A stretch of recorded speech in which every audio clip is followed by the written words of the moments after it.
Chapter 3, The Miller and Legg Companies, 1973 to 1978. Business had been good for Rowe, Legg & Associates.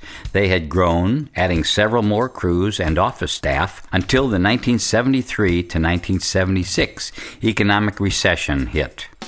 Suddenly, the building construction boom came to a halt. Mortgage interest rates jumped to 15%, and unemployment skyrocketed.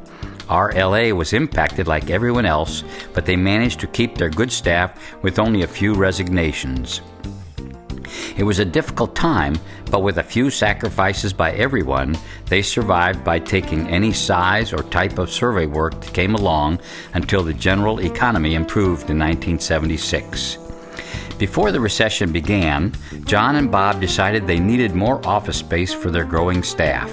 So in 1973 and 74, they purchased property and built a 5,000 square foot office with 3 rental apartments above at 8120 Pasadena Boulevard in Pembroke Pines. New members to the firm during this period included Bob Legg's son, Rob, 1976, and Jim String, 1977, who both became long-timers with the company. Bob Legg received his license as a professional land surveyor during this time. New services added were subdivision design and layouts and beach and shoreline surveys. Another historical tale is about a tall, muscular young rodman who bragged about how tough he was. When his crew was cutting a path through a thicket, he came face to face with a large, angry rattlesnake.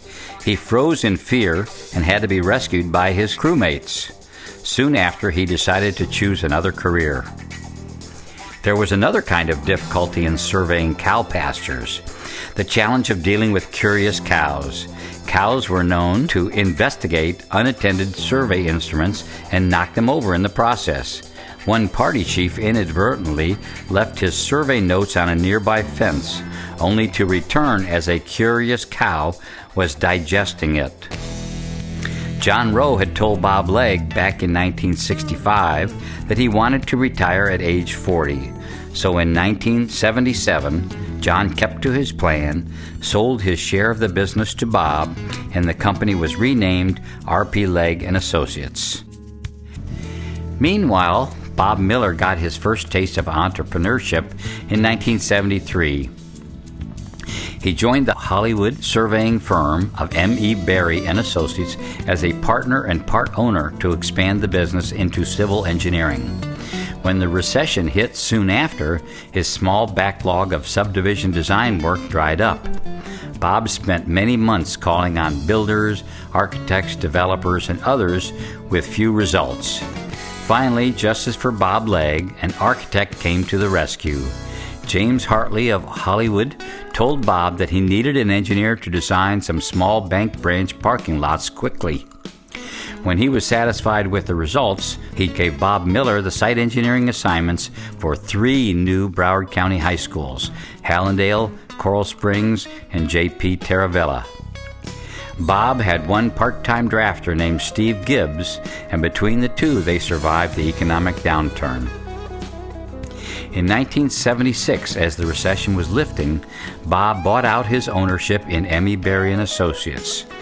With $5,000 borrowed from his mom, he founded Robert H. Miller & Associates Consulting Civil Engineers, RHM&A, on June 28, 1976. Someone asked him who his associates were, and he responded, "My wife and 4 kids, naturally."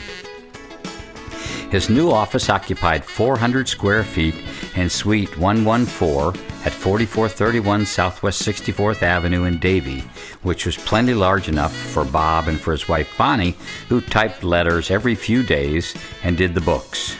After several months, Bob hired a University of Miami architecture student as a part-time drafter, and the appearance of Bob's drawing improved significantly. Soon, RHM&A grew to a staff of 4 persons and moved to larger quarters in the same building. Bob Miller had to do his own field inspections during construction and would use his family car. On more than one occasion, he got stuck in soft sand on the construction site and had to ask the utility contractor to pull him out with their bulldozer. That was when he learned the importance of having good relations with the project contractors. Soon after starting his business, Bob Miller met Bob Legg, and they teamed up on several land development projects.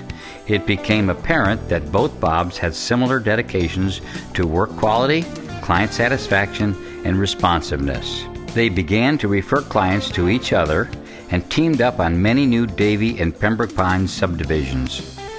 All of their work at that time was in the private sector, working for home builders and developers of small retail centers and office buildings. Meanwhile, the top-selling movie was Jaws, and the first disposable razor and the first VCR recorder went on sale. The first American energy crisis occurred in 1973 when several Arab oil-producing countries stopped or reduced U.S. oil shipments to protest the U.S. support of Israel.